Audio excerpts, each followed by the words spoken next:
Welcome to I Could Relate, where real conversations meet personal growth and healthy connection in modern life. Halo Kang Abu, welcome back. Setahun loh. Setahun banget, Iya ya loh. Ramadan ke Ramadan ya. Iya, gimana nih? Iya, gimana? Sibuk sih. Sibuk ya? Sibuk, udah sibuk S3, sibuk jalan-jalan lagi. Cari waktunya gimana itu? Kayaknya yang lebih sibuk ibu deh. Sibuk mencari makna hidup ya. Ketahuan. Habis itu nggak nemu-nemu lagi, tapi nggak apa-apa sih. Mulai menemukan Oh, sih. mulai menemukan, titik alright. cerah gitu. Ada lah ya. Ada. Iya, iya. Ditunggu aja skripnya loh. Gimana, apa kabar, Mbak? Alhamdulillah. Long time loh kita nggak ketemu ya. Iya lama. Alhamdulillah dirasakan sehat. Sehat. Itu sih Bener yang nggak tahu juga sih. Ya yang penting sehat lah ya. Sehat. Kang Abu sehat. Sehat. Yang penting masih waras, Kang. Iya, lumayan. Gimana nih, seru banget nih kayaknya. Banyak cerita yang belum diketahui ini ya, tiba-tiba gini ganti apa dan lain-lain. Panjang lah ya ceritanya ya. Panjang, nggak apa-apa kan. Lanjut terus aja yang penting. Oh, oke. Kayaknya aku yang pengen lebih banyak nanya deh. Boleh. Di sini bebas kok. Boleh. Aku nggak harus selalu jadi reporternya kan. Oke. Boleh. Kenapa namanya harus I Could Relate? Why? Karena emang cerita tentang hal-hal yang terjadi dalam kehidupan kita sehari-hari. Kita semua manusia di bumi Kirain ini. ini curhatnya Mbak Sam sih, bukan ya? Enggak sih. Oh, bukan. Yang relate banget sama gua gitu ya. Ya itu kan dirasakan juga sama penonton. Benar. Gitu. Benar. Jadi gini, kalau ada yang nonton ngerasa dirinya buruk, nggak usah khawatir. Hostnya juga buruk lah. Karena bisa jadiin contoh buruk gitu. Sebelum disebut aku sudah menyebutkan. Iya. Jadi sama lah kayak orang berpikir pergi ke psikolog, pergi terapi, ke psikiater atau ke healer gitu ya. Semua ngerasa dirinya yang paling buruk gitu kan. Iya karena datangnya kan pada saat kondisi terburuknya mereka. Betul. Tapi mereka nggak tahu di balik layar kan sebenarnya para psikolog, para psikiater, terapi atau healer tuh juga punya masalahnya sendiri-sendiri kan. Benar. Tapi beberapa saat tadi lupa, Mbak Sam tuh psikolog, aku agak sedikit lupa. Alhamdulillah. Berarti rebrandingnya sukses. Alhamdulillah. Iya, baru nyadar, oh iya ya kan psikolog ya, kita tadi agak lupain dikit. Alhamdulillah. Masya Allah, tabarakallah. Oke, kita ada keseruan apa nih? Keseruan hidup. Oke. Keseruan hidup. Cerai itu kan dibenci Allah. Wah. Ini ngegas banget ya. Langsung loh. Nggak ada basa-basi. Nggak usah. Kelamaan basa-basi ya kan. Aku cerai juga nggak basa-basi. Aduh, ya udah. Terus. Ya cerai itu kan dibenci sama Allah, tapi dibolehkan gitu. Tapi dalam kehidupan kita sehari-hari gitu kan, orang kan selalu maju mundur untuk memutuskan itu kan, Kang. Betul. Bahkan ada yang sampai udah usia pernikahan 20-25 tahun mereka tetap mikirin gue kayaknya mau cerai deh sama pasangan gue. Dan itu udah dipikirin dari 20-an tahun yang lalu tapi dari hari pertama menikah. Ya kan? Iya. Dari hari pertama ya. Iya. Hari pertama banget ya. Dari hari pertama banget. Ya, oke. Terus? Kalau aku sih berapa bulan kemudian sih, nggak hari pertama banget. Oke. Kayaknya lebih seru bahas itu deh. Nggak usah. Saya mewakili netizen aja. Terus. Dia kan orang selalu merasa kayak beli kucing dalam karung. Oh pas pacarannya lovey-dovey, pas menikahnya kok gini amat sih gitu. Kok bahkan honeymoon phase dalam pernikahannya aja nggak dirasain. Kok dia langsung gerubak dar gitu. Apa gue salah nikah, salah orang, salah hari, kata ada hari baik hari buruk gitu kan. Mencoba ini dan itu gitu.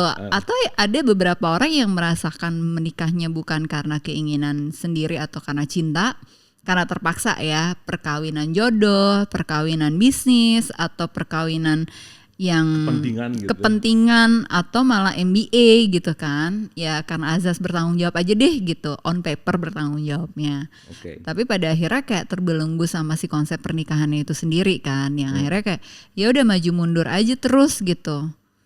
Dan ya ada beberapa yang akhirnya berani, yang akhirnya berpikir bahwa perceraian itu adalah kedewasaan. Tapi ada juga yang berpikir enggak lah demi anak, enggak lah kayaknya masih ada harapan gitu. Oke. Mungkin opening speech-nya satu sih Mbak. Apa tuh? Cerai itu bukan berhenti saling mencintai tapi berhenti saling menyakiti. Dalam. Gitu. Karena ada satu pemahaman yang kita perlu pahami bahwa divorce is a new hope at some point. Jadi yang tadi Mbak Sam bilang itu ada di dalam sebuah hadis Rasulullah. Dia bilang, satu hadis ini bilang kalau pakai bahasa populernya kira-kira gini. Menikah itu dibenci Allah tapi halal. Karena at some point di dalam Al-Quran Allah juga mengencourage untuk pisah kok at the end gitu. Jadi kalau kita baca surat An-Nisa dari 128, 129, 130, di 130-nya bilang bahwa kalau udah semua cara mentok-mentok, separate. Karena bagus banget kalimat Quran di situ bahwa Allah akan menjamin rezekinya gitu kira-kira bahasanya. Artinya di satu sisi konteks yang disebut dibencinya itu adalah saat melakukannya tuh main-main sih sebenarnya.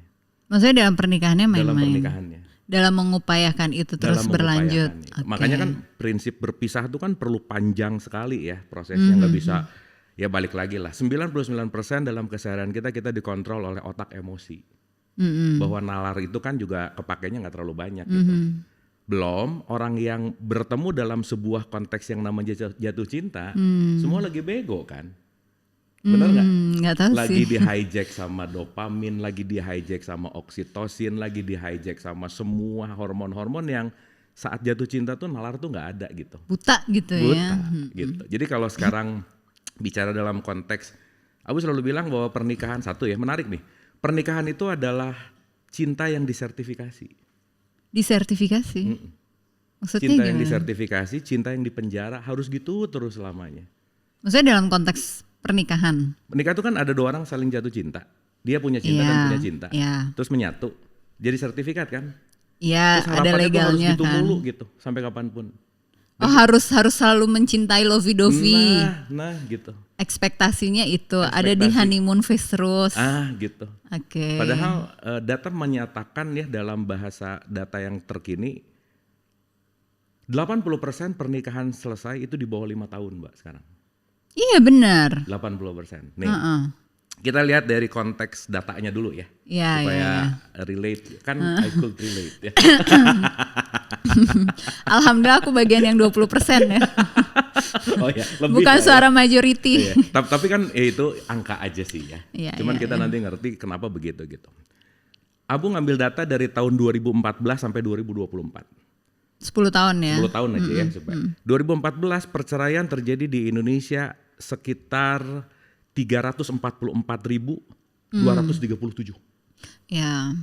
2024 itu terjadi naik 50.000 hampir 399.921. Ini sebelum syuting saya ngapalin. Top. Di situ terjadi peningkatan 3% per tahun. Melandai perceraian saat pandemi. Pandemi itu orang cerai nggak ada karena memang mungkin susah.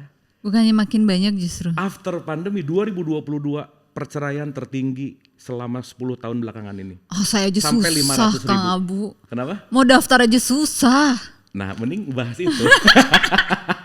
Kok daftar susah. Di tahun 2022 terjadi peningkatan 15, sekian persen Mbak Sam. Melambung tinggi ya. Melambung tinggi. Nah jadi tahun demi tahun tingkatnya naik gitu ini. Dan ada dannya 78% yang menggugat itu adalah istri atau perempuan. Iya, biasanya 78% gitu. itu adalah gugat gitu. Gugatannya datang dari pihak istri gitu. Laki-laki udah nggak tahu kemana soalnya. Kenapa? Laki-laki udah nggak tahu kemana. Ya, itu rada ngegas sih ngomongnya. Kan kasusnya banyak yang hilang. Banyak yang hilang. Dan yang menarik dari data ini, nomor 1 penyebab pernikahan selesai dari data yang Abu kumpulkan gitu, 60% dari percekcokan yang nggak ada akhirnya, ribut mulu. Itu nanti kembangannya banyak. Artinya di situ ada sesuatu hal yang tidak terkoneksi antara semua keholistikan diri gitu. Jadi 60% karena ribut yang nggak berkesudahan, 60% loh. Berikutnya ekonomi. Justru ekonomi itu kedua. Ya percekcokan juga ini relate ya sebetulnya. Cuman kalau mau dilihat nomor satu adalah problem. Artinya nomor satu itu adalah persiapan yang tidak matang. Gitu. Baik secara emosional, baik secara psychological, baik secara knowledge gitu. Mas Em tahu ya sebelum tahun 2019 Indonesia itu membolehkan pernikahan itu 16 tahun loh. Laki-laki 19, perempuan 16 tahun. Iya, benar. After itu baru dinaikin jadi 19 dan 19 gitu. Artinya regulasi-regulasi ini juga perlu kita lihat bahwa sorry ya, emang dulu nikah ada sekolahnya kan enggak ya? Aku sih nggak ada, tapi sekarang katanya suruh ikut kelas. Kan after. Iya. Jadi maksudnya gini, banyak orang yang nggak ngerti pernikahan itu medan seperti apa, mau ngapa-ngapain, sehingga hanya melanjutkan konteks yang namanya tradisi, keharusan, dan ada stigma-stigma teologis yang kalimatnya memang menghibur, tapi nggak realistis gitu. Pacaran halal katanya. Nah, salah satunya. Iya. Dan orang lupa bahwa selain halal itu harus toyib gitu bahasanya. Makanya ada halalan toyiban. Halal. Jadi inget anakku waktu ngafalin halalan toyiban. Halal as a biological, Ya. tubuh fisik, Ya. tapi toyib secara intelek. Karena kalau as a physical aja, intelektualitasnya nggak bermain di situ, berarti tidak bermartabat gitu. Karena nanti aku bakal cerita kalau kita ngomongin sejarah panjang ini, Mbak. Sorry ya kalau kita bicara dalam konteks penderitaan itu lebih banyak pada sisi perempuan. Gitu. Dan nah ini perlu kita kaji dari kita mau nggak mau suka nggak suka punya sejarah kelam patriarki kan. Ya, di seluruh dunia Di itu. seluruh dunia. Nah nanti kita akan ke situ gitu. Nah balik dulu nih ke si data tadi. Jadi nomor satu itu disebabkan karena percekcokan tiada henti. Ya. Yang kedua adalah faktor ekonomi. Yang ketiga itu ditinggalkan karena tidak memberikan nafkah. Pokoknya tiba-tiba ngilang gitu. Ya. Yang keempat itu KDRT. Baru persentase kecilnya karena ada judol lah, karena ada macam-macam lah gitu ini. Tapi ternyata poin pentingnya adalah persiapan gitu. Persiapan. Makanya kalau kita melihat rata-rata orang menikah tuh karena tradisi sih. Pokoknya kalau udah umur segini Harus nikah. Dan itu kan pertanyaan-pertanyaan yang paling nyebelin kalau lagi halal bihalal ya, abis Idul Fitri gitu. Udah nikah belum? Itu kan pertanyaan yang sangat toksik banget gitu. Aku sekarang udah punya jawabannya. Apa tuh? Nunggu pemerintah pusat. Ada jawaban yang lebih jelek lagi. Apa? Begitu tantenya nanya ke ponakannya, udah nikah belum? Belum. Terus dia bilang, tante juga nikah kan cerai katanya. Kan rese ya gitu. Nah itu juga sih kemampuan masyarakat kita kadang-kadang susah membedakan mana yang privat dan yang sosial gitu. Kadang yang privat dijadiin sosial, yang sosial dijadiin privat gitu. Itu kan menarik gitu ya. Gitu Mbak, openingnya bahwa ini data nih ya. Kita bicara data nih. Jadi kalau dihitung kira-kira persentase tiap tahun tuh naik sekitar 3% lah. Cerai itu ya. Cerai itu naik 3%. Tapi katanya belakangan agak lebih dipersulit buat bercerai. Oh iya, maksudnya itu kan regulasi ya. Dipersulit itu kan artinya juga untuk menahan apa ya, emosional sih sebenarnya. Nah jadi balik lagi ke fieldnya Mbak Sem bahwa orang menikah belum tentu kesiapan secara psikologikalnya juga belum siap gitu. Iya. Emosionalnya. Jadi ada juga penghiburan-penghiburan yang religius banget. Udah nikah itu nanti ada rezekinya sendiri gitu misalnya. Jadi seakan-akan udah nikah dulu rezeki apa? Bener sih nggak salah. Karena kita harus ngebedain antara cinta dan relationship. Cinta tuh gratis, relationship tuh butuh duit gitu. Iya, cinta tuh easy. Easy. Ke hutan aja kan. Bercocok tanam. dan ketika kita membawa konteks itu dalam sebuah jenjang yang panjang, makanya kalau pinjam satu statementnya Rasulullah Mbak, keren banget statementnya gini.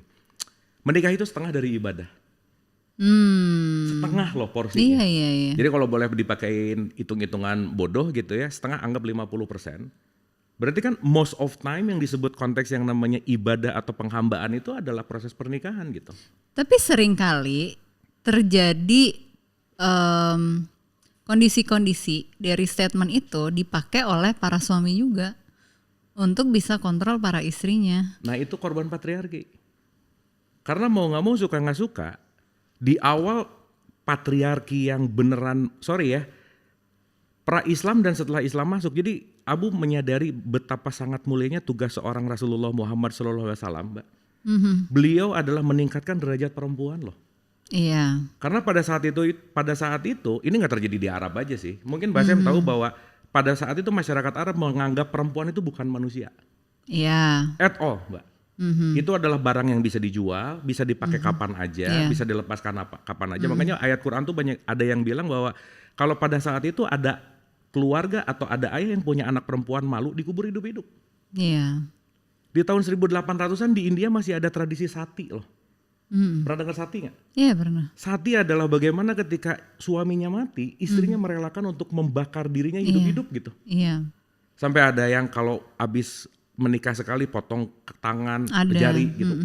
Sampai sorry ya, ini di Kamerun ada yang terjadi untuk ini nih gara-gara korban patriarki. Sorry nih, ada penyetrikaan payudara gitu, supaya nggak diganggu gitu kira-kira.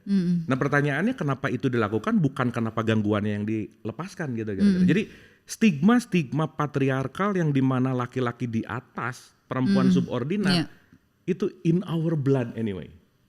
Jadi secara genetiknya ada ya. Secara genetiknya ada. Dan kolektif ya. Kolektif. Nah, masuklah ajaran-ajaran kalau kita ngomongin di sudut pandang tradisi Islam ya. Itu yang disebut zawaj gitu. Zawaj itu artinya pasangan.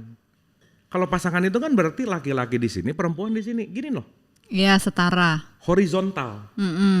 Tapi sekarang yang terjadi karena korban patriarki jadi vertikal gitu. Iya. Makanya pokoknya urusan perempuan adalah sumur, dapur, kasur, selesai. Sumur, dapur, kasur, selesai.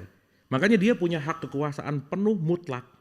Ya itulah kenapa terjadi bahwa banyak mungkin menggunakan hadis lah, ayat-ayat bahwa pokoknya kamu harus tunduk sama saya gitu intinya. Padahal kalau kita bicara tentang zawaj, tentang konteks yang namanya kesetaraan, ada satu kesetaraan teologis dalam Islam itu namanya mubadalah.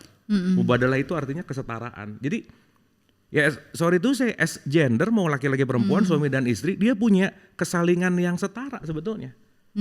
Kata kuncinya kesalingan gitu ya. Kesalingan, tapi yang sering dipakai oleh laki-laki itu kayak gini kalimatnya Kang.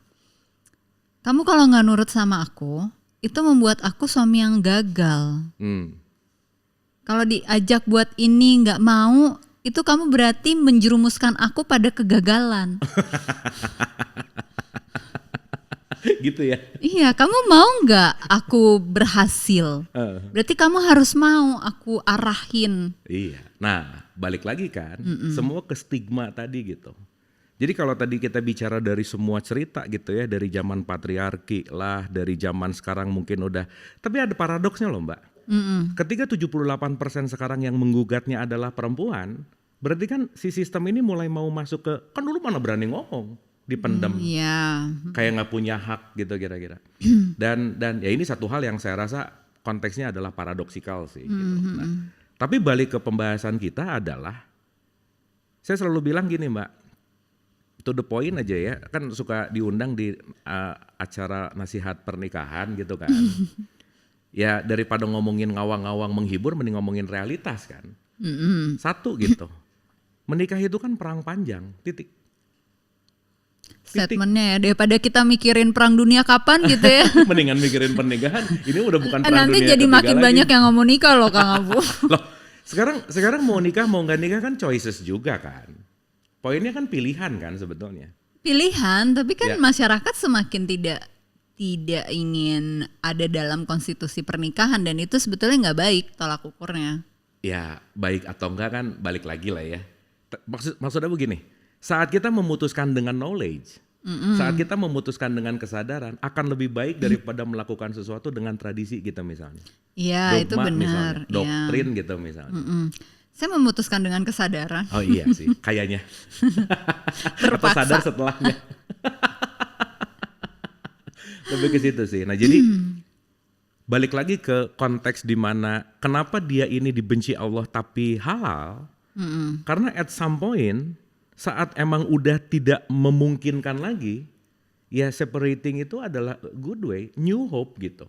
Tapi yang banyak terjadi sekarang kan yang Kang Abu bilang di bawah 5 tahun usia pernikahannya. Betul. Berarti kan bisa jadi baru 1 tahun, baru 2 tahun gitu. Betul. Dan isu-isu masalah sama mertua, Betul. Anaknya terlalu di backing banget, Betul. gitu kan? Betul. Anaknya nggak ada sisi kemandiriannya sama sekali. Betul. Atau laki-laki mau kondo, oh ternyata begini, gitu kan? Maksudnya Iya.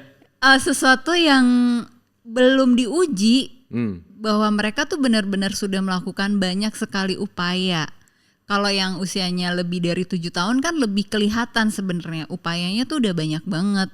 Yang kayaknya ya udah deh, kayaknya ini udah beneran nggak bisa gitu. Atau yang grade divorce sekarang yang lagi tren juga gitu, yang udah Betul. 20-an tahun, udah kakek nenek gitu kan.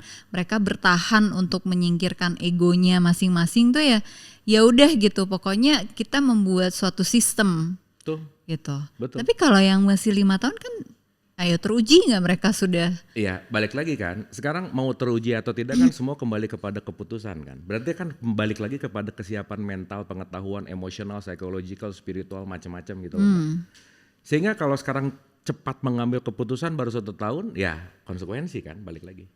Poinnya ada di situ gitu. Cuman yang pengen Abu garis bawahi adalah kita tidak bisa menganggap rendah bahwa orang yang bercerai itu disebut gagal gitu. Karena itu bukan kegagalan sih sebetulnya. Karena itu adalah path dari sebuah perjalanan gitu. Karena Kenapa contoh ya, nggak Mbak ya. kegagalan? Kenapa? Kenapa bukan kegagalan? Ya karena kan hidup ini pembelajaran ya.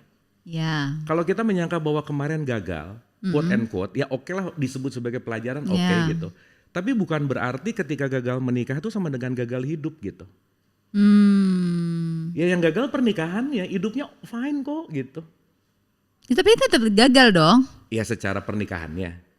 Iya. Iya, tapi poin-poinnya kalau kita ngelihat dari rangkaian panjangnya, kan tergantung bagaimana kita memaknai kan. Saat kita memaknai itu sebagai sebuah pembelajaran untuk make it better, karena Abu selalu pakai analogi gini Mbak Sam, ini analogi sederhana ya. Main sepak bola tuh 90 menit, Iya. di menit ke-5 kebobolan 2-0 kan belum kalah. Belum. Karena life still exist gitu. Ya. Gitu maksudnya.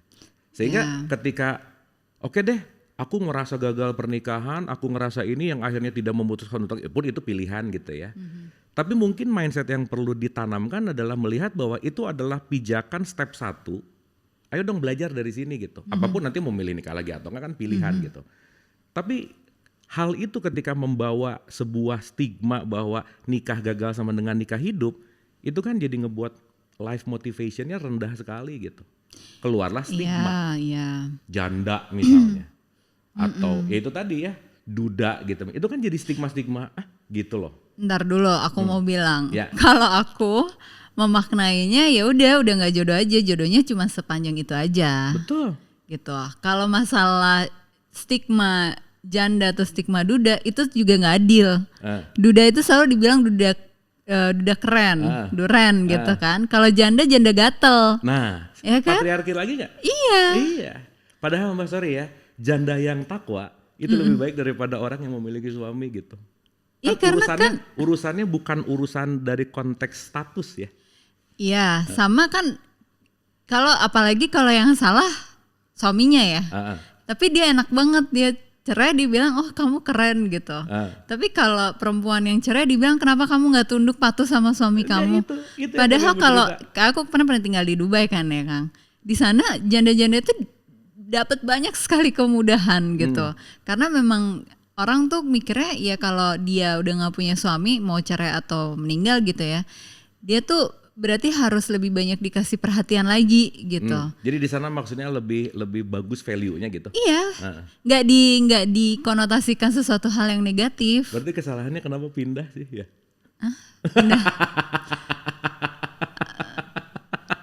Kalau nggak podcastnya nggak jadi. Oh kalau nggak ada podcast ya. Ya gitu Mbak. Yang tadi Abu cerita ini kasusnya ujung-ujungnya nanti ke sudut pandang patriarki lagi gitu.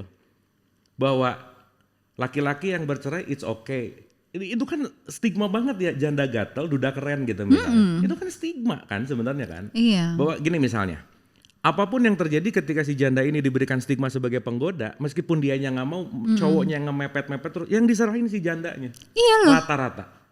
Betul nggak? Benar. Karena itu kan mindset kolektif si patriarkal tadi gitu. Nah itulah kenapa kalau kita bicara tentang konteks ini, Gak bisa enggak sih. Kita harus melihat ini dalam sebuah konteks yang namanya kesetaraan, dalam konteks mubadalah kesalingan, bahwa mau janda mau duda dua-duanya status dan dua-duanya memiliki kesempatan dan dua-duanya memiliki dalam tanda petik non stigma sih sebenarnya. Seharusnya. Ya semoga abis ini pada belajar ya. Iya. Nah, makanya kan education ya. Iya. Berarti kan di situ harus ada sosialisasi, pembelajaran, knowledge gitu intinya. Dan dikasih terus gitu. Terus. Gitu. Makanya yang tadi Abu cerita bahwa kita pada akhirnya hanya akan memberikan contoh kepada siapapun untuk pertumbuhan kesadaran kan, poinnya kan.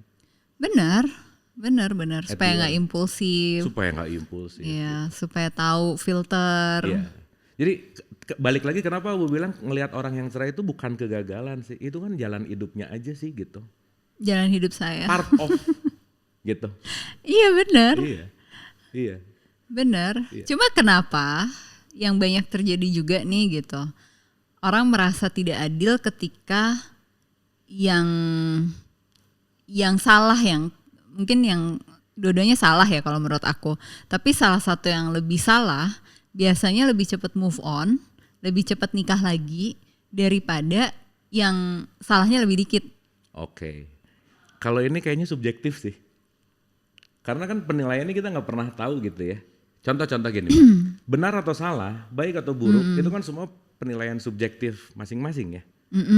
Dan artiannya kalau kita ngomongin tentang kerelatifan benar atau salah, Abu nggak pernah ngecek juga sih ya dari 100 pasangan yang cerai, yang lebih ngehe gitu ya, yang lebih salah gitu. Ini subjektivitas, karena kan dihitung dosanya susah dong.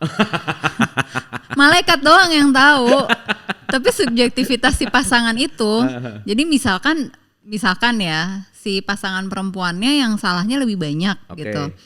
Pas dia bercerai gitu, justru si pasangan perempuannya ini dapat baru pasangan dan cepat nikah daripada si pasangan laki-lakinya. Karena mungkin sebelum cerai udah nyiapin sih. Itu salah satu. Tapi kan ada juga yang ceritanya kayak gini. Dia misalnya bercerai ya, bercerai, terus masing-masing udah jalan lah, punya pacar apa segala macem gitu. Terus tetap nih pada waktunya gitu udah gonta-ganti pacar, udah 6 tahun, 7 tahun bercerai gitu. Akhirnya tetap yang menikah tuh yang lebih dipandang punya salah untuk kontribusi perceraian itu. Iya. Abu sih ngelihatnya di titik tengah sih ya Mbak ya. Maksudnya at the end ketika dia mau yang mana lebih dulu, yang mana lebih lambat, semua kembali kepada bagaimana dia meregulasi dirinya sih. Karena kan gini, boleh jadi ketika misalnya habis selesai mau ngomong mana yang selesai, mana yang apa, bisa lebih move on, itu skillnya dia gitu. Bukan karena ego juga mau buktiin dia yang salah gitu. Urusan ego, urusan pembuktian, urusan mungkin itu cuman memanipulasi atau urusan itu cuman kabur sementara. Itu kan sebetulnya hanya variasi-variasi dampak dari bagaimana dia menentukan pilihan kan sebenarnya. Sekarang kan pertanyaannya gini Mbak. Separate, mana yang dapat duluan adalah mana yang bisa cepat quote and quote mau pura-pura move on atau move on beneran kan itu poinnya. Betul gak? Sekarang pertanyaannya yang akan lebih cepat atau yang akan lebih lambat menentukan kan bukan masalah urusan mana laki-laki, mana perempuan, mana salah, mana enggak. Tapi dari perspektif Abu, mana yang duluan pengen move on aja sih gitu. Maksudnya mana yang duluan pengen move on untuk selesai, beres, dapat gitu. Ya udah gitu. Pun entah nextnya seperti apa kan kita juga nggak tahu gitu ya poinnya. Tapi at least adalah cepat atau tidak seseorang setelah menikah mau pasangan yang laki-laki atau perempuan mendapatkan new relationship, itu kan kemampuan dia melepaskan luka masa lalunya juga. Tapi kalau masih nggak move on tapi punya pasangan baru kan banyak juga. Iya macam-macam juga ya. Ya itu kan balik lagi. Banyak loh. Iya. Udah gonta-ganti kawin cerai berapa kali juga nggak move on dari yang pertama. Nah berarti kalau misalnya bolak-balik gonta-ganti nggak move on dari yang pertama, kalau kita ngomongin hukum tarik menarik, ya jangan-jangan masih mengundang kan? Iya, dalam makanya patternnya gitu. Ada gitu. hope gitu misalkan, atau ada apapun gitu ya. Tapi poinnya adalah saat ada ketegasan ketika ya udah selesai dia move on, mau dia balik lagi kalau pintunya ketutup nih, nggak ada lagi yang namanya kesempatan nih gitu. Nah kan semua bentuk itu kan yang menciptakan kan kita sih sebenarnya.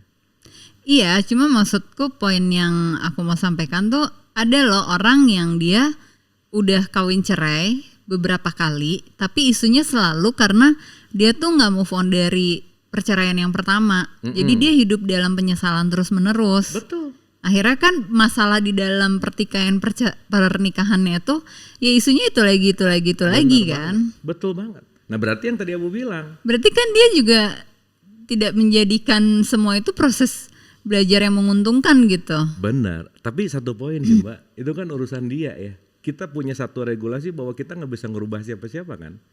Iya benar. Cuma dalam konteks si bercerai itu tidak dibenci sama Allah. Tapi iya, ya halal sih. Benar. Makanya yang tadi Abu cerita, mau case-nya apapun nih ya. Kan pertanyaannya gini, kenapa sih kalau dalam tradisi Islam itu ada kata-kata yang namanya kenal lebih awal, ta'aruf gitu. Ta'aruf itu kan bukan hanya kenalan as a physical, tapi dia masuk pendalaman ke psychological-nya, dia masuk ke pendalaman bagaimana sih inner self-nya dia, misalkan bagaimana sih masa lalunya dia. Karena kalau kita bicara dalam konteks yang namanya pernikahan, bahasanya lebih ngerti ya dalam konteks psychological gitu ya. Kita tuh kan menikah psychological masing-masing pasangan kita kan. Yang kita nikahi adalah wound-nya gitu. Yang kita hadapi adalah lukanya. Itu juga gitu. lucu loh sebenarnya. Coba dalam konteks Islam kita menikahi wound-nya pasangan kita tuh gimana? Sakinah. Sakinah itu adalah proses bagaimana di dalam kita ada cinta kasih untuk saling menerima kan poinnya. Tapi itu kan trauma bonding kalau di psikologi jatuhnya. Trauma bonding kan perlu yang menemani gitu. Berarti kan salah satu ini adalah peneman, atau mungkin ada bahasa gini. Dulu tuh saya sering ngomong bahwa itu musuh gitu Mbak. Tapi setelah belakangan ngerti, oh dia bukan musuh tapi teman bertumbuh gitu. Kalau mau bertumbuh. Nah bertumbuh urusan dia mau atau enggak kan bukan urusan kita. Tapi at some point saat aku tahu bahwa memutuskan untuk menikah, udah ada satu konsekuensi logis bahwa ya ini pasti akan dihadapi gitu intinya. Kan ada di situ kan. Nah sehingga balik lagi ke case tadi, mesti orang ini dia menikah ulang-ulang gara belum selesai trauma dengan pernikahan yang pertama, diulang lagi. Pertanyaannya saat kita memilih menikah dengan dia, kan kita juga perlu ngerti juga bahwa dia punya problem ini loh. Betul nggak? So saat ngerti punya problem ini, bahwa menikah adalah siap juga untuk menghadapi problem ininya juga. Dengan kan? kesadaran tadi. Dengan kesadaran. Cuman yang tadi Abu cerita, hal-hal kayak gini tuh skip gitu. Ya oke, let's say kita menikah dengan kesadaran. Betul. Terus kita udah melakukan segala macam lah ya, dar-der-dor dalam pernikahan itu gitu. Ya. At the end tetap keputusannya bercerai juga gitu. Ya nggak apa-apa juga. Kenapa? Kan tadi kalau kita udah kan mempertahankan juga relatif ya. Saat kita tahu bahwa ini udah gini, kalau pinjam adalah ya kalau di surat undangan Ar-Rum ayat 21 tuh surat undangan yang selalu sangat dipakai di masyarakat kita gitu. Ada sakinah, ada mawadah, dan ada warohmah. Ya. Sakinah itu kan ketentraman. Ketentraman ini bukan fix, ininya variabelnya tuh nggak selalu gitu. Jadi Mbak, dalam hidup tuh nggak ada jodoh sebenarnya. Nggak bisa, kamu jodohku ya, nggak bisa. Oh gitu. Oh iya dong, kenapa coba? Nggak Karena tahu. setiap orang bertumbuh. Setiap orang ada masa dinamis bertumbuhnya. Jadi dalam hidup tidak ada jodoh, yang ada selalu menjodohkan. Artinya pasangan ketemu di tahun pertama sama ketemu di tahun kedua, dia kan tumbuh. Pasti beda dong. Beda, yang satu bisa kelas 10, yang satu masih kelas 1 bisa. That's it. Itulah kenapa yang tadi Abu cerita, saat kita masuk ke dalam pernikahan menjadi sertifikasi cinta, kamu harus begini selamanya. Makanya begitu berubah ada kalimat, kamu kok berubah sekarang? Lah perubahan kan bagian dari hidup. Itu benar, tapi ada juga yang ngomong kamu gak pernah berubah.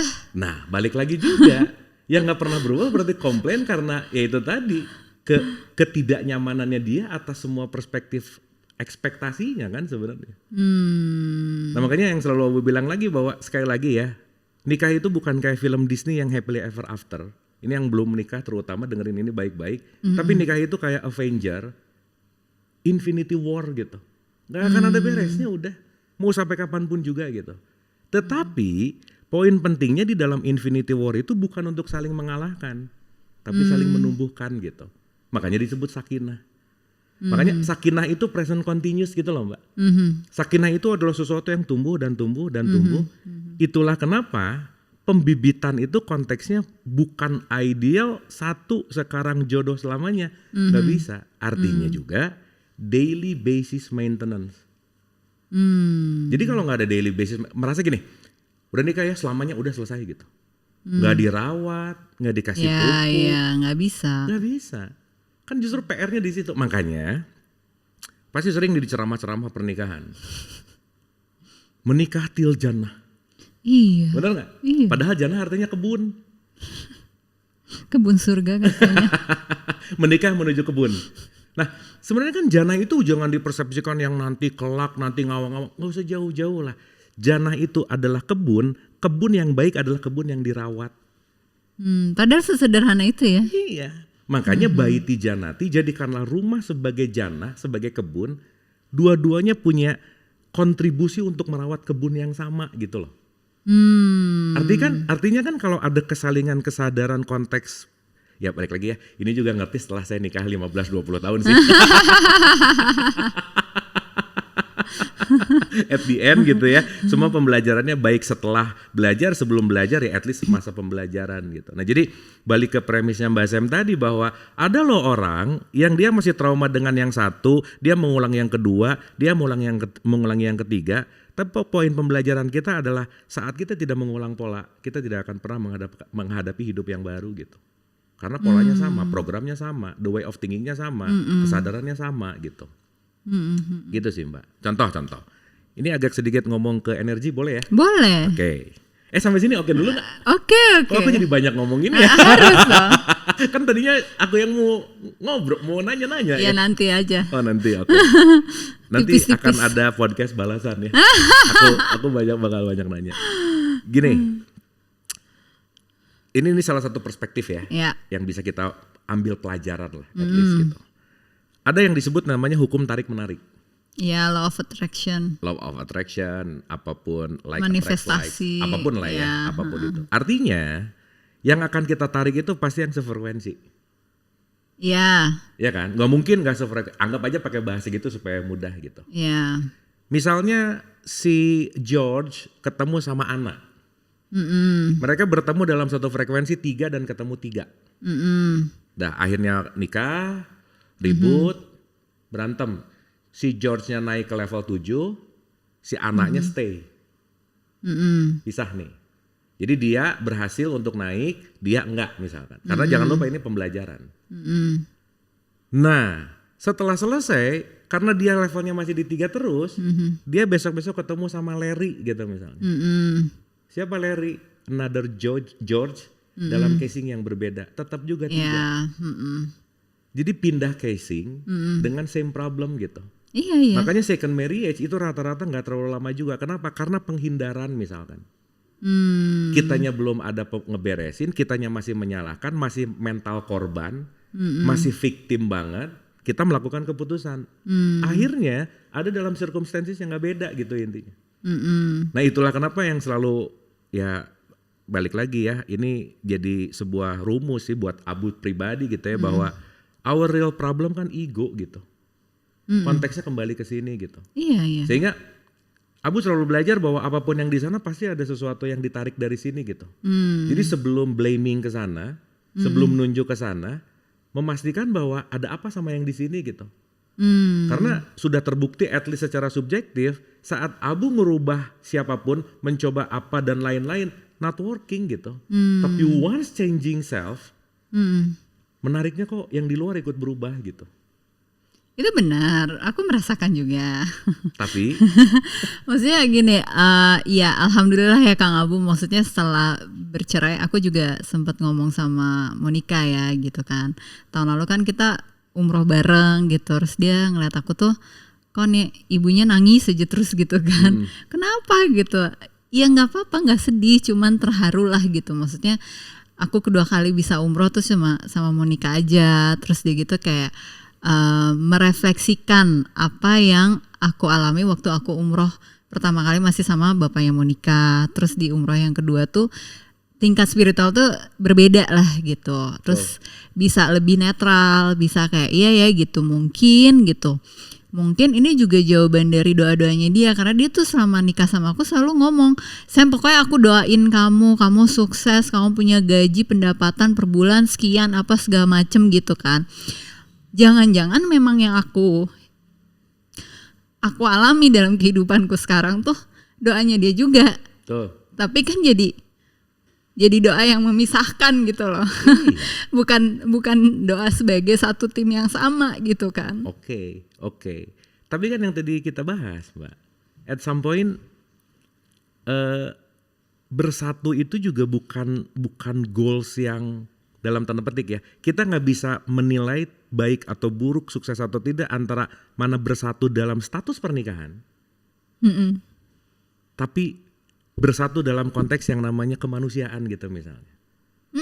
Kasaran kata gini, kita mungkin boleh sudah tidak memiliki status pernikahan, tapi we still make a good relationship.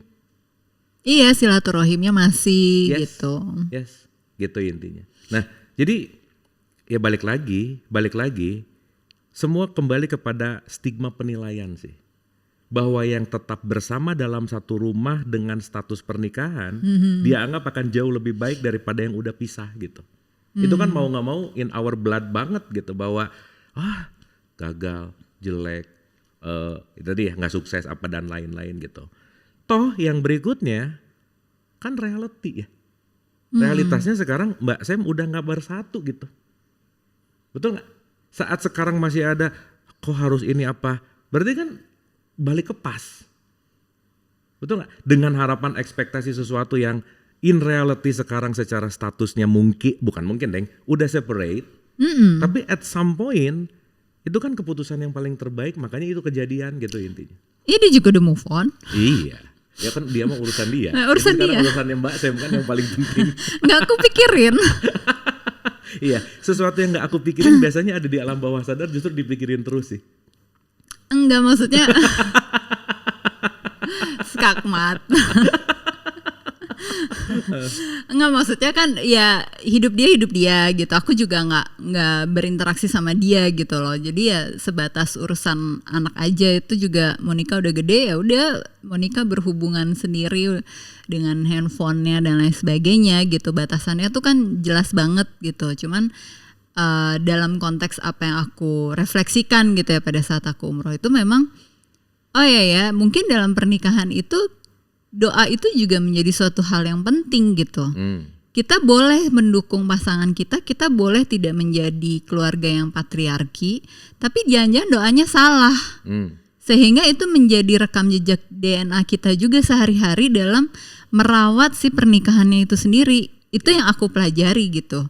Jadi apa yang aku mau kalau insya Allah ya dapat jodoh lagi, menikah lagi gitu.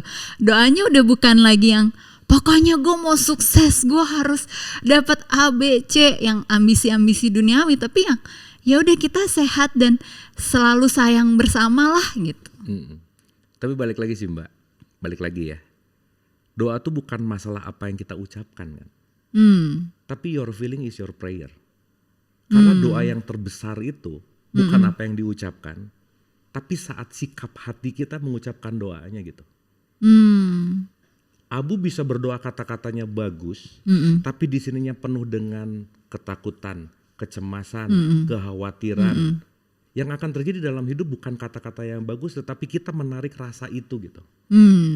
Sehingga kalau ada orang ngomong, tadi bicara doa yang salah apa, sebenarnya konteks yang salah tuh nggak ada sih. Karena segala sesuatu yang terjadi pada diri kita kan ya itu kenyataan kan sebetulnya. Terlepas kita berdoa atau enggak, quote and quote. Jadi balik gitu ya, kalau kita bicara ayo kita berdoa, Abu sih lebih memaknai doa sekarang bukan dari berapa ucapan dan keinginannya sih. Gitu. Tapi lebih daripada bagaimana sikap hatiku saat ini gitu. Makanya buat saya ya Mbak, buat Abu sendiri gitu, doa tertinggi itu cuman 2 kata sih. Terima kasih. That's it. Kalau doanya dengan emosi yang sangat kuat tapi emosinya negatif. Ya udah. Misalnya marah gitu ya. Lagi marah, lagi kalut apa segala macam, terus Kayak ya Allah gitu. Sekarang kan yang lagi tren di sosial media udah minta aja duit yang banyak gitu. Ya sekarang dia berdoa tapi Apakah dianya itu- tidak penuh dengan keberlimpahan gitu. Apakah itu akan mendatangkan duit juga atau sebenarnya justru ya tetap kita doanya tuh harus dalam perasaan yang positif juga gitu. Gitu Mbak, gini, apa premisnya lah ya, kalau kita ngomongin rumusnya gitu ya. Semua tuh konteksnya kalau kita bicara bahwa semesta ini, Tuhan ini, permainannya bukan dengan kata-kata. Dia nggak tahu bahasa, tapi yang dia tahu adalah getaran hatimu. Kenapa? Karena urusannya gelombang. Saat gelombangnya nggak matching, contoh, aku mau dengerin FM tertentu, tapi mainnya di AM, habis gitu gelombangnya ngaco. Ya nggak ketemu sih. Harapannya di sini. Berarti pertama switching ke FM yang benar, switching ke frekuensi yang benar, baru terhubung. Maka antara receiver dan transmitter terhubung, gitu gara-gara gelombang gitu. Nah, orang banyak berdoa pengen kaya, tapi di dalam rasa kemiskinan gitu. Orang pengen bahagia, tapi di dalam rasa ketakutan gitu. Nggak bisa gitu, nggak mungkin terjadi gitu. Makanya banyak orang ngomong doaku tuh nggak dikabul, bukan nggak dikabul, kamunya nggak bisa mematchingkan frekuensi dengan gelombang itu gitu intinya. Itu poinnya. Sehingga bukan urusan kata-kata, bukan urusan bahasa, bukan urusan panjang pendek, tapi sikap hati sih. Kalau kita mau bicara gitu. Makanya tenang itu kunci dari semuanya sih. Susah loh. Iya, kan tenang skill. Gitu. Susah kan konsep. Susah itu habits kan. Iya, maksudnya banyak orang kan tidak bisa mencapai si frekuensi ketenangan itu. Betul. Kenapa? Pertama, mungkin dia nggak tahu knowledge-nya. Yang kedua, mungkin dia tahu knowledge tapi tidak melatihnya. Selesai. Makanya kenapa knowledge dan changing habits itu salah satu formulasi kita untuk still growth gitu. So apa yang bisa dilakukan dalam konteks pendekatan Islam dan holistik gitu ya, untuk membuat orang itu tidak terlalu defensif? Orang siapa misalnya? Ya pasangan gitu atau anak atau di sekitar kita lah gitu, supaya mereka bisa improve dalam arti kata bisa melatih si ketenangannya itu supaya bisa meningkatkan si frekuensinya. Oke. Jawabannya dari surat 66 ayat 6. Peliharalah dirimu dan keluargamu. Bagaimana kamu akan membuat sekelilingmu tenang kalau kamunya nggak tenang? Bagaimana kita akan menyebarkan vibrate yang tenang kalau di sininya penuh dengan yang namanya guncangan gitu. Jadi sama kayak di psikologi co-regulation ya. Iya, apalagi masuk ke transpersonal. Bicara dalam konteks transpersonal itu kan semuanya connectivity-nya adalah by vibration gitu. Iya ya. Gitu. Maksudnya gini Mbak, ngomong ke anak, nah kamu tuh jangan marah-marah, kan aneh ya. Ngomong jangan marah-marah, Tapi simetri ya. sambil marah-marah. Yang diterima tuh bukan kata-katanya, tapi vibes-nya gitu. Poinnya ada di situ gitu. Bahkan saat kita belajar self-regulation, mungkin tanpa kata-kata, kehadirannya akan berbeda gitu. Karena kan, ya balik lagi ya Mbak, Thich Nhat Hanh tuh pernah bilang gini, the best you can give to your loved one, semua orang yang kamu cintai, ya uang perlulah memang, harta perlulah, tapi you're 100% present. Karena saat kamu hadir 100%, itu yang dibutuhkan gitu. Nah sekarang pertanyaannya, gimana kita mau memberikan ketenangan kalau kitanya nggak 100% juga bisa tenang misalnya, gampang. Iya. Nah itulah kenapa kalau ada kata-kata dalam di Islam tuh ada kalimat gini, baligu ani walau ayah, sampaikanlah walau satu ayat. Itu rata-rata orang mikir pulang pengajian dapat satu ayat suarin di WhatsApp grup keluarga. Bukan gitu poinnya. Ya itu nggak salah juga sih, nggak apa-apa juga. Iya. Tetapi saat kita dapat satu pelajaran ayat, dialami, dikerjakan, sampaikanlah dalam bentuk perilaku yang berbeda. Sampaikanlah dalam akhlak yang berbeda. Karena action more loud than speaking, udah diulang-ulang gitu.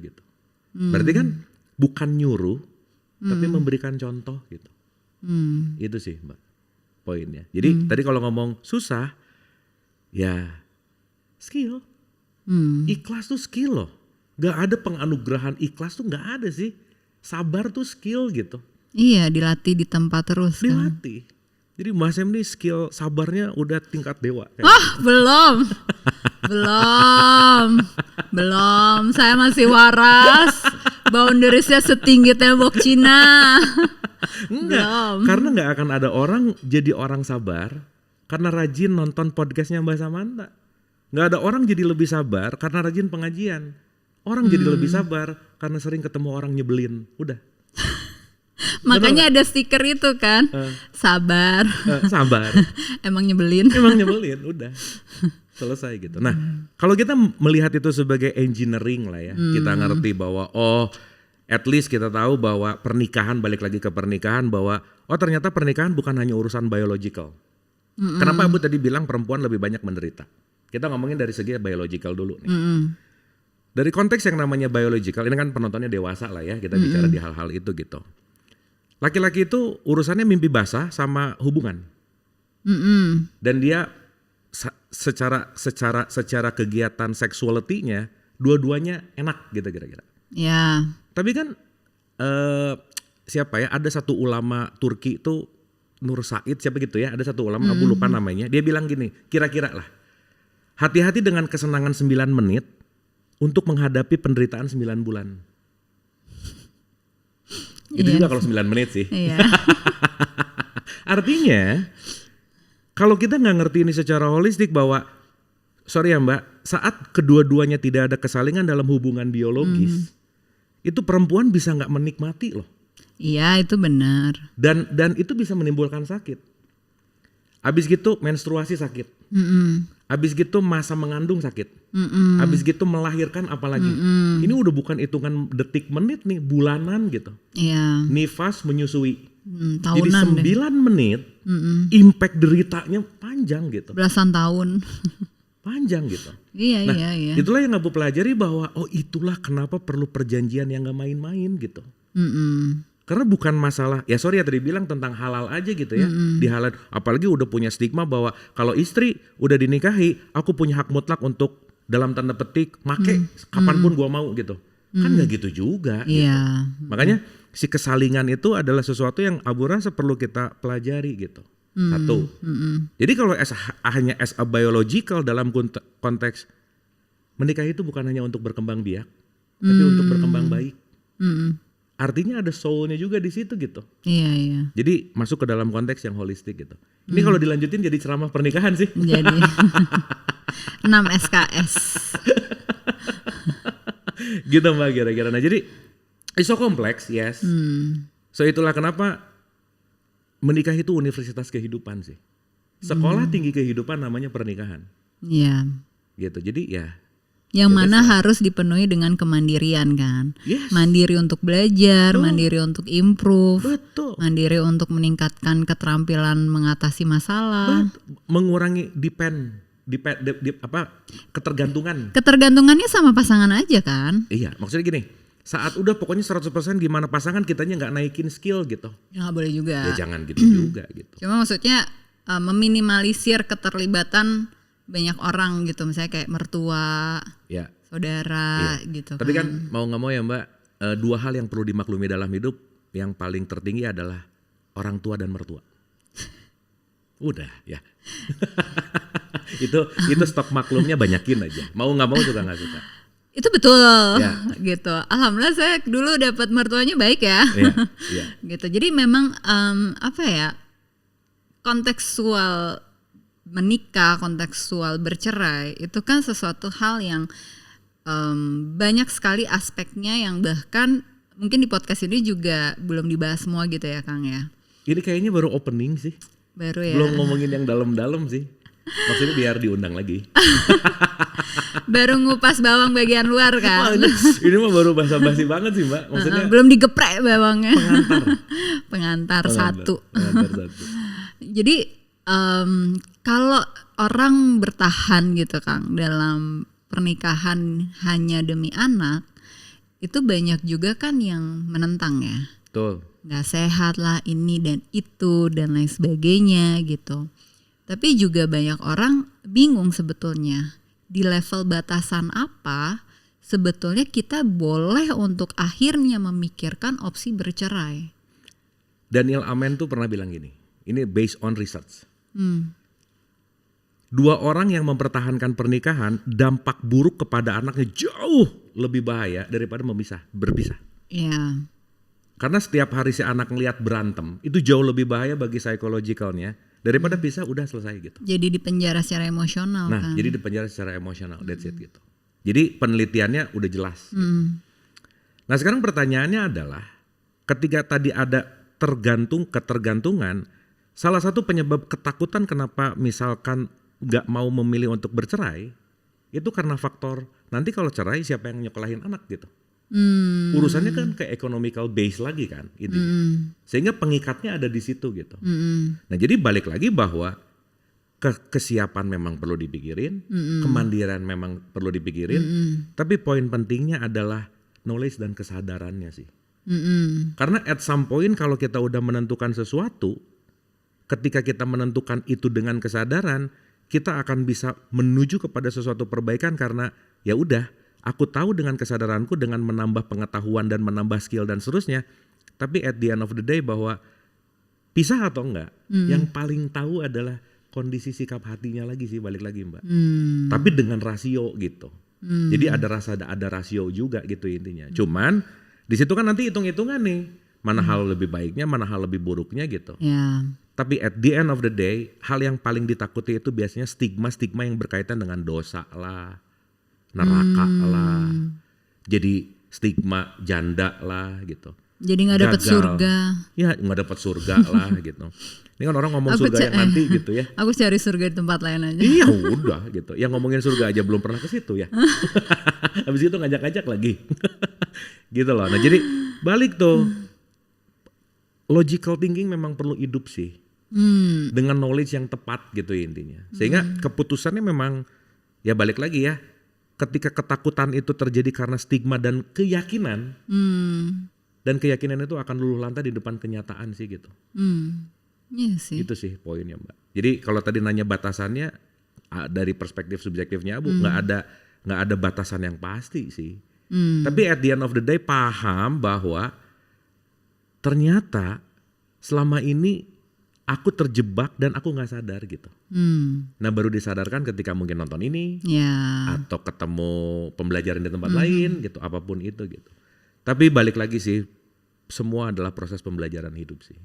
Ya sekarang mulai belajar yang menguntungkan aja. Nah berarti lebih milih. Berarti kalau orang bisa memilih, lebih bisa bilang no. Ya. Berarti kalau udah lebih bisa bilang no, udah nggak found dalam artian dia udah melepaskan diri jadi people pleaser gitu. Jadi stop jadi people pleaser, stop jadi orang baik, jadilah orang sadar gitu. Iya, sama terakhir nih ya Kang, gimana kita tuh bisa ada di fase yang move on-nya tuh benar tepat gitu loh. Maksudnya kita tahu dalam skala orang berduka, ada yang bilang kalau orang berpisah dengan pasangannya itu butuh setidaknya 8 tahun untuk bisa netralisir lagi efek dari si pasangannya itu. Berapa lama pun kita berhubungan sama si orang itu. Dalam konteks kita menikah, mau itu 10 tahun, mau itu cuma 5 tahun. Tapi kita benar-benar akan bisa lebih netral kalau udah 8 tahun berpisah. Gitu, itu baru benar-benar kayak kita bisa balik lagi ke diri kita sendiri. Sementara, ini gimana kita bisa menikmati si proses itu gitu, mau itu bener 8 tahun, mau itu mungkin ada orang yang cuman 5 tahun, 3 tahun udah move on gitu ya. Tapi kita bisa menikmati gitu kesendirian itu lagi tanpa ngerasa terbebani atau terkangen-kangen tentang the past-nya terus gitu. Oke, gimana gitu ya, praktikal ya. Makanya sebelum move on, move in dulu. Saat kita move on tapi belum move in, maka letting go itu perlu letting in dulu gitu. Karena mau gak mau, suka gak suka, misalkan pernikahan, kita jangan lupa bahwa tubuh kita ini punya memori Mbak. Dan yang di-cravingkan oleh apapun yang namanya konteks kerinduan apa, itu kan memori secara fisikal gitu. Kan itu kan craving banget gitu intinya. Iya. Sehingga mau ngomongin 8 tahun, 7 tahun, Abu rasa itu adalah sesuatu yang sangat relatif. Tergantung bagaimana dia mau mengatasi semua konteks masa lalunya, mau jadi presentnya, mau preparing for future. kata kuncinya adalah tergantung dia mau meningkatkan skillnya atau tidak, itu nomor 1. Peningkatan skill itu Abu sering sebut namanya move in. Yang kedua, suka nggak suka mau nggak mau, perasaan itu nggak bisa ditutup-tutupin. Artinya apa? Kenapa sih Hawkins tuh selalu bilang orang kebanyakan menutupi perasaannya, menghindari perasaannya, tapi tidak melepaskan. Artinya saat ada perasaan apa, kata kuncinya cuma 1, terima. Terimalah ketika kamu sedang sedih, oke, udah. Jangan waktu sedih pura-pura enggak. Jangan waktu sedih pura-pura oke. It's okay. Kan it's okay to not be okay gitu. Esensinya gitu. Nah artinya saat kita bisa nerima semua tamu perasaan kita, kan kita nggak bisa kabur dari memori, perasaan, imajinasi. Ini kan chaos di dalam nih Mbak. Gitu kan poinnya kan. Nah saat kita mulai mempelajari tentang letting in dan letting go, kita tahu bahwa saat perasaan apapun yang hadir diterima. Once itu di-accept, karena dibandingin ditolak atau dipura-pura gak adain, penerimaan itu adalah kesembuhan yang paling paripurna sih. Jadi kata kuncinya adalah acceptance. Nerima ya. Terimalah kalau realitasnya begitu. Berarti kalau penerimaan realitasnya begitu, ekspektasi kita gak akan lebih besar dari realitas, at least selaras gitu. Itu kata kuncinya. Thank you Kang Jadi Abu. just. Jadi bahasanya terima aja dulu. Terima aja dulu ya. Nanti kita bikin lagi yang berikutnya. Bagaimana kita bisa menerima? Terakhir ada yang mau nanya. Apa? So after divorce, apa pertumbuhan yang Mbak Samantha rasakan? Oh banyak. Nah, the most lah. Apa before and after yang Mbak Sam baru menyadari ternyata setelah pisah, I got this gitu. Apa ya terkait diri sendiri dengan diri, apa penerimaan, pernikahan? kehidupan, kaitkan sama happiness lah, misalkan. Freedom ya. Oke. Maksudnya perkembangannya tuh banyak banget gitu. Aku merasa lebih sayang sama diriku karena bisa memilih diri ya gitu. Artinya kan being independent itu jauh lebih menyenangkan ternyata buat aku dibandingkan ada dalam pernikahan yang kontekstualnya 90% waktu hidupku tuh kucurahkan untuk dia. Gitu. Jadi aku bisa mendapatkan kembali nih si 90% itu buat aku. Terus belajar boundaries gitu kan, belajar acceptance, belajar menerima bahwa ya udah jodohnya emang cuma 12 tahun gitu. Gak usah ngambek, gak usah marah. Terus ya lebih chill kali ya. Lebih chill, lebih menikmati hidup. Terus aku bisa tahu bahwa aku waktu itu kan menikah, aku belum mandiri secara finansial ya. Jadi apapun kan dia yang menghidupi lah, provide gitu. Terus dalam pernikahan tuh kan aku mulai kerja, mulai lebih mandiri dan lain sebagainya gitu. Ternyata perubahan itu juga membuat dinamika dalam pernikahannya juga jadi berubah. Sementara kalau sekarang kan benar-benar fully independent, terus kayak ngatur duit sendiri apa segala macam, ya gitu. Kayaknya lebih banyak aja achievement yang buat diri sendiri gitu, bisa ini bisa itu gitu, bisa juga ternyata. Jadi si rasa bisa dan mampu itu menambah level percaya diri sih. Daripada dulu ya, maksudnya ini bukan buat komparasi gimana gitu, tapi rasa menikmati hidupnya tuh kayak lebih plong aja. Lebih fulfillment-nya dapat gitu. Lebih merasa bermanfaat karena ya kalau dulu cuma ngurusin satu orang, ini ngurusin 200.000 lebih follower gitu kan. Asik. Oh jadi mainannya follower nih. Enggak lah, bercanda. Ini banyak manfaatnya. Maksudnya yang tadi quote and quote yang Kang Abu bilang gitu, orang kalau udah mencoba semuanya dalam mencoba meresolusi konflik di pernikahannya ya, kemudian pada akhirnya sampai di satu titik bercerai, Allah tuh juga udah menjanjikan rezekinya kok gitu. Jadi aku merasakan itu gitu loh, karena memang ya aku nggak bilang aku nggak ada salahnya ya, pasti aku banyak salahnya lah gitu. Tapi aku berusaha sekali menjadi istri yang soleha gitu kan, yang berusaha untuk mengakomodir semua harapan-harapannya dia. Dan Kang Abu tau lah kalau urusannya perjuangan hidup kurang apa lagi sih gitu kan. Harus diceritain. Nah, Itu sesi ngopi lah ya. sesi ngopi. Jungkir baliknya kayak apa. Jadi kayak seneng happy aja sih gitu. Kayak gue punya waktu buat diri gue sendiri gitu. Karena waktu itu aku sempet mikir, ya gak apa-apa lah proses eksperimen hidup dalam usia 20 tahunku. Tapi once it hit to my 30s, aku berpikir what I've done ya gitu. Kayak selama 20-an tahun gue fokus hidupnya buat satu orang dan ya ujungnya cuman membuat kekecewaan gitu. Mendingan gue fokus sama diri gue dan habis itu giving back to the community yang bisa ngerasa dampaknya tuh ke lebih banyak orang lagi. Nice. Gitu. Keren, Mbak. Gitu. Jadi jangan ditanya kapan aku nikah ya. Itu di episode berikutnya. Pokoknya aku siap menerima undangan aja. Ya itu amin. Congrats. Amin. Anyway, selamat sih Mbak. Maksudnya perjalanannya memang nggak ada yang mudah lah ya. Tapi ya kita bisa masih terus berkarya. Selama tadi Mbak Sam kalimatnya lebih good vibes gitu. Nah mungkin itu yang tadi di awal kita bicara bahwa kenapa ini dibenci Allah tapi tetap halal. Karena at some point kalau udah nggak ada dead end, ya itulah yang dijadikan sebagai pilihan yang paling terbaik gitu.